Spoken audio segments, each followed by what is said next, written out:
Hello everybody, this is Tarun Kapoor starting a session on Citizenship Act 1955।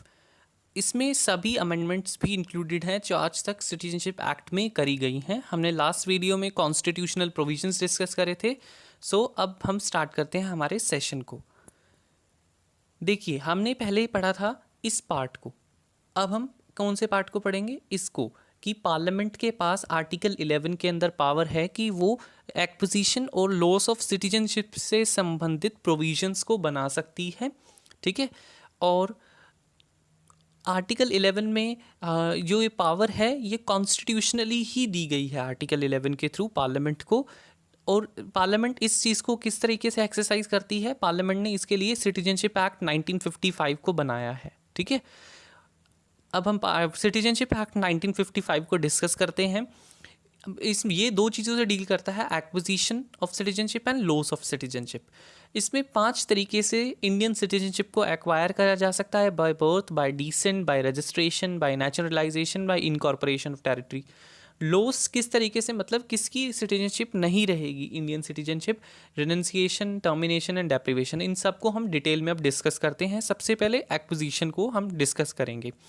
By birth, देखिए by birth आप कैसे citizenship act 1955 में Indian citizenship को acquire कर सकते हैं? कि मान लीजिए एक पर्सन है जिसका जन्म इंडिया में हुआ है 26 जनवरी 1950 को या उसके बाद में, या 1 जुलाई 1987 से पहले। ठीक है, तो वो इंडियन सिटीजनशिप एक्वायर कर सकता है बाय बर्थ। दूसरा, उसका 1 जुलाई 1987 या 2 दिसंबर 2004 के बीच में हुआ है।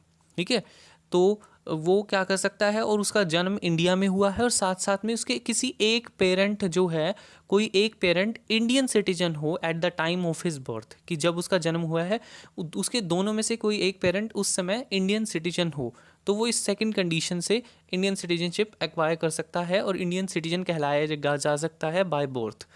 तीसरा है कि वो उसका जन्म या तो 3 दिसंबर 2004 को हुआ हो या उसके बाद हुआ हो, या उसके दोनों पेरेंट हम जो इंडियन सिटीजन हो तो एक ले सकता है, या इस डेट को उसका जन्म हुआ हो और साथ साथ में उसका एक पेरेंट इंडियन सिटीजन हो at the time of his birth, plus other जो उसका पेरेंट है वो इलीगल इमाइग्रेंट नहीं होना चाहिए। देखिए, अब इमाइग्रेंट का मतलब क्या होता है कि द पर्सन, एक ऐसा पर्सन, मान लीजिए एक बांग्लादेशी सिटीजन हमारी कंट्री में आया है परमानेंट रहने के लिए, तो वो इंडियन गवर्नमेंट उसे क्या कहेगी? बांग्लादेशी इमाइग्रेंट। ठीक है, और वहाँ की गवर्नमेंट क्या कहेगी? ई माइग्रेंट। ई माइग्रेंट जो वर्ड, ये शब्द यूज़ होता है कि जो कंट्री को छोड़ता है उसके रेफरेंस में, ये जहाँ जो आ रहा है हमारी कंट्री में। ठीक है, तो ये इमाइग्रेंट, इलीगल इमाइग्रेंट जो है वो सिटीजनशिप एक्ट में भी डिफाइंड है, जिसके पास वैलिड पासपोर्ट नहीं है, विदाउट एनी वैलिड पासपोर्ट, या without any valid travel documents. ठीक है, या तीसरा, उसके पास पासपोर्ट है मगर उसकी जो लिमिट है रहने की, एक लिमिट होती है कि 1 साल का आपका पासपोर्ट वीज़ा है, तो वो ख़त्म हो चुकी है। तो ये तीनों सिचुएशन में वो इलीगल इमाइग्रेंट कहलाएगा, दूसरा पेरेंट। ठीक है, तो यही है कि या तो उसका जन्म इस डेट्स को हुआ हो, इसके बाद हुआ हो, और उसके दोनों पेरेंट इंडियन सिटीजन हो। दूसरी कंडीशन है कि उसका इस डेट को या इसके बाद डेट जन्म हुआ हो, उसका एक पेरेंट इंडियन सिटीजन हो at the time of his birth, plus other दूसरा पेरेंट इलीगल इमाइग्रेंट नहीं होना चाहिए। ठीक है, तो इसी के थ्रू ये इंडियन सिटीजन कहलाएगा बाय बर्थ। दूसरा जो हम प्रोविज़न डिस्कस करते हैं, बाय रजिस्ट्रेशन। बाय रजिस्ट्रेशन के अंदर कुछ कैटेगरी ऑफ पर्सन्स बता रखे हैं कि ये बाय रजिस्ट्रेशन इंडियन सिटीजनशिप को एक्वायर कर सकते हैं। पहला यही है कि एक पर्सन ऑफ इंडियन ओरिजिन, एक पर्सन जो इंडिया से है और जो who has been resident of India for 7 years before applying for registration. ठीक है, कि वो रजिस्ट्रेशन से पहले वो भारत में 7 साल से रह रहा है। ठीक है, और दूसरा है कि person of Indian origin who is a resident of any country outside undivided India. ठीक है, कि वो एक ऐसा पर्सन है जो किसी हमारी कंट्री के रहने वाला है मगर वो बाहर रह रहा है अनडिवाइडेड इंडिया के। ठीक है, तीसरा है person who is married to an Indian citizen and is orderly resident for 7 years before applying for registration. कि एक पर्सन है जो इंडियन सिटीजन से मैरिड है, उसकी शादी हुई हुई है और वो रजिस्ट्रेशन से 7 साल पहले हमारे यहाँ पर रह रहा है। लास्ट है minor children of persons who are citizens of India. कि माइनर चिल्ड्रंस कौन होते हैं? जो 18 साल से कम आयु के होते हैं। ठीक है, कि माइनर बच्चे किसके? जो सिटीजन हैं इंडिया के, वो भी बाय रजिस्ट्रेशन इंडियन सिटीजनशिप को एक्वायर कर सकते हैं। उसके बाद में आ जाता है बाय डिसेंट। डिसेंट मीन्स कि हमारे पूर्वजों से, हम किस पूर्वजों के किस तरीके से ले सकते हैं कि एक पर्सन है जो जिसका जन्म आउटसाइड इंडिया हुआ है। कब हुआ है? या तो 26 जनवरी 1950 को हुआ है या उसके बाद हुआ है। तो यदि उसके पेरेंट इंडियन सिटीजन हैं बाय बर्थ, तो वो भी बाय डिसेंट इंडियन सिटीजनशिप ले सकता है, एक्वायर कर सकता है। ठीक है। दूसरी कंडीशन ये है कि या उसका जन्म 10 दिसंबर 1992 या उसके बाद में, मगर 3 दिसंबर 2004 से पहले इंडिया के बाहर हुआ हो और उसके किसी दोनों में से एक पेरेंट जो है वो इंडियन सिटीजन हो बाय बर्थ, तो वो इंडियन सिटीजनशिप को एक्वायर कर सकता है बाय डिसेंट। थर्ड कंडीशन ये है कि ऑन और आफ्टर 3 दिसंबर 2004। ठीक है, कि या तो 3 दिसंबर 2004 को या उसके बाद में उसका जन्म आउटसाइड इंडिया हुआ हो और उसके जो पेरेंट्स हैं वो ये डिक्लेयर कर दें और ये एक एफिडेविट लिख दें कि उनके चाइल्ड के पास, उनके बच्चे के पास कोई भी फॉरेन पासपोर्ट नहीं है और उसका जो जन्म है वो इंडियन कॉन्सुलेट में रजिस्टर्ड है उसके जन्म के 1 साल के अंदर अंदर ही। ठीक है, with in 1 year of his birth उसका जो इंडियन कॉन्सुलेट में रजिस्ट्रेशन हुआ है और साथ साथ में उसके पास कोई फॉरेन पासपोर्ट नहीं है, तो वो बाय डिसेंट इंडियन सिटीजनशिप को एक्वायर कर सकता है। उसके बाद आ जाता है by naturalisation. By naturalisation means कि वो 12 महीने before the date of his application India में रह रहा है, पूरे के पूरे 12 महीने वो इंडिया में रहा है, और या 11 years in the aggregate residing in India. ठीक है, कि टोटल इसमें मेंशन है बेसिकली 14 लास्ट 14 years में जो एग्रीगेट 11 years रहा है, उस साथ साथ में वो फुलफ़िल करता है सभी कंडीशंस जो 3rd schedule of citizenship act में मेंशन है। कि वो किसी ऐसी कंट्री का सिटीजन ना हो जहाँ पर इंडियन सिटीजन्स को रोका जाए। ठीक है, जहाँ प्रिवेंट करा जाए। ठीक है, और यदि उसके पास किसी और देश की सिटीजनशिप है तो वो उसने रिनाउंस कर चुका है, उसको वो छोड़ चुका है। ठीक है, और वो गुड कैरेक्टर का होना चाहिए, उसके पास एडिक्वेट मतलब अच्छी नॉलेज होनी चाहिए लैंग्वेजेस की जो हमारे 8th शेड्यूल में मेंशन है हमारे कॉन्स्टिट्यूशन के। और यदि उसके पास सर्टिफिकेट उसे इश्यू कर दिया गया है by naturalisation for registration of citizenship, उसको सर्टिफिकेट इशू कर दिया गया है, तो उस पर्सन की यहाँ पर इंटेंशन होनी चाहिए रहने की परमानेंट। ठीक है, तो ये हमारी नेचुरलाइजेशन से हम सिटीजनशिप को एक्वायर कर सकते हैं, वेरी इंपॉर्टेंट। उसके बाद में आ जाता है bye incorporation of territory. Incorporation of territory का मतलब है कि यदि कोई टेरिटरी है जो इंडियन गवर्नमेंट एक्वायर करती है तो उस टेरिटरी के लोग भी इंडियन सिटीजन कहलाएंगे, और उसके लिए जो गवर्नमेंट है ऑर्डर पास करती है। लाइक जब पौंडीचेरी को इंडिया में इंक्लूड करा था तो सिटीजनशिप पौंडीचेरी ऑर्डर 1962 हमारा गवर्नमेंट ने पास करा था। उसके बाद हम देखते हैं कि किस तरीके से सिटीजनशिप का लॉस हो सकता है, नहीं हट सकती है। पहला है रिनंसिएशन। रिनंसिएशन एक ऐसा वॉलंटरी एक्ट है, मतलब अपनी मर्जी से पर्सन जब किसी दूसरे देश की सिटीजनशिप को एक्वायर कर लेता है तो उसकी इंडियन सिटीजनशिप चली जाती है। तो रिनंसिएशन मतलब अपने आप से वो डिक्लेयर करता है कि मैं इंडियन सिटीजनशिप को छोड़ना चाहता हूँ। ठीक है, वो छोड़ता है, दूसरों की एक्वायर कर लेता है। टर्मिनेशन का मतलब ये होता है, ये ऑटोमेटिकली हो जाती है जब एक पर्सन बिना इंडियन सिटीजनशिप को छोड़े किसी दूसरी कंट्री की सिटीजनशिप को अडॉप्ट कर लाता है, तो उसकी ऑटोमेटिकली इंडियन सिटीजनशिप जो है वो सीज हो जाती है, ख़त्म हो जाती है, और वो इंडियन सिटीजन नहीं कहलाता है।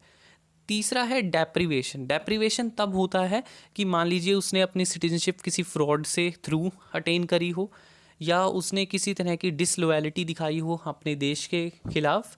ठीक है, और उसने किसी अनलॉफुली किसी एनिमी देश के साथ, किसी शत्रु देश के साथ वॉर के समय ट्रेड करा हो या कम्युनिकेट करा हो, कोई ऐसी चीज़ जो हमारे नेशनल इंटरेस्ट के खिलाफ है, और या उसने 5 years आफ्टर रजिस्ट्रेशन की, उसके रजिस्ट्रेशन के 5 साल के अंदर अंदर, मतलब बाद के आफ्टर रजिस्ट्रेशन के जो बाद में 5 साल हैं उसके अंदर अंदर उसको जेल हुई हो कंट्री के अंदर, इन एनी कंट्री, किसी भी कंट्री में फॉर 2 years, ठीक है, तो वो डेप्राइव हो जाएगा इंडियन सिटीजनशिप से। और ई है कि ऑर्डिनली वो इंडिया में रह रहा हो फॉर 7 years, ठीक है, आउटसाइड इंडिया, ठीक है, इंडिया के बाहर रह रहा हो फॉर 7 years, तो वो उसकी जो इंडियन सिटीजनशिप है वो डिप्राइव हो जाएगी, वो लॉस हो जाएगा उसको इंडियन सिटीजनशिप का।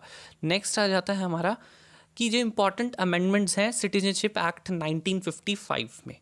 अब 1986 में अमेंडमेंट हुई थी सबसे पहली बार, ठीक है, ये इंपॉर्टेंट अमेंडमेंट है।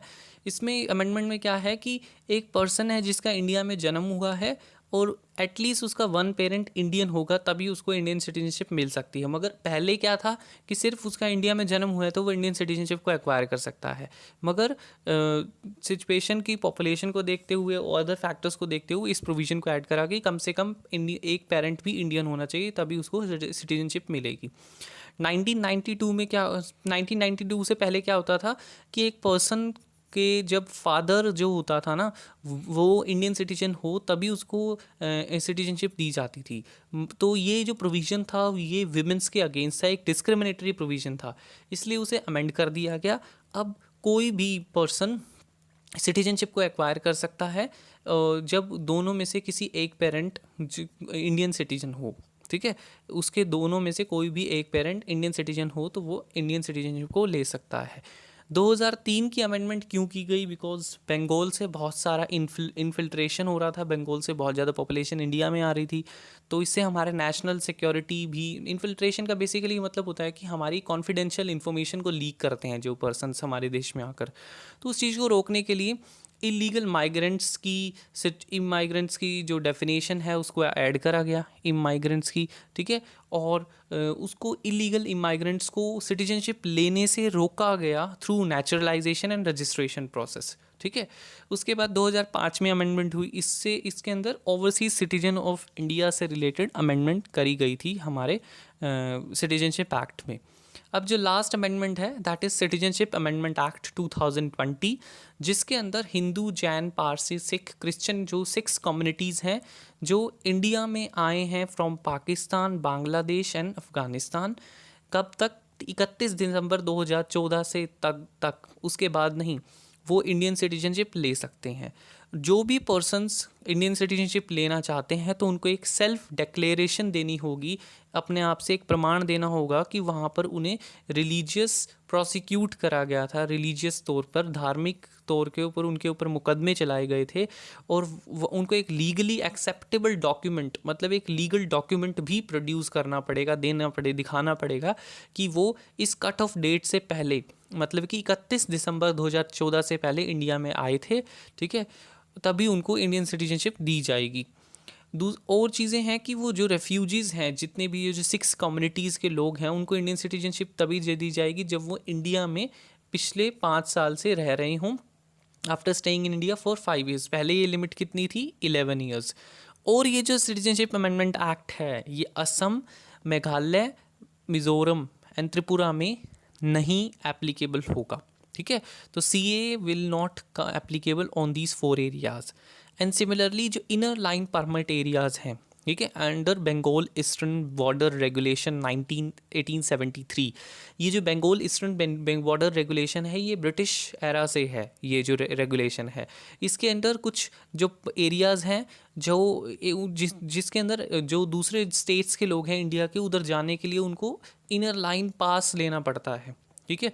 वहाँ के एरियाज़ की सेंसिटिविटी को देखते हुए वहाँ पर इनर लाइन परमिट को डिटरमाइन करा गया है, और वो जो 3 एरियाज़ हैं उसमें इंक्लूडेड अरुणाचल प्रदेश, नागालैंड एंड मिज़ोरम, वहाँ पर भी ये जो हमारा एक्ट है एप्लीकेबल नहीं होता। सो इधर हमारा सिटीजनशिप ख़त्म होता है। हम नेक्स्ट सेशन में फंडामेंटल राइट्स को पढ़ेंगे, और if you have any doubt you can ask in the comment section, and you can also join the telegram group mentioned in the description box, and you can also refer the GK and the current affairs playlist of our channel, and also can refer the due LLB previous year polity MCQs.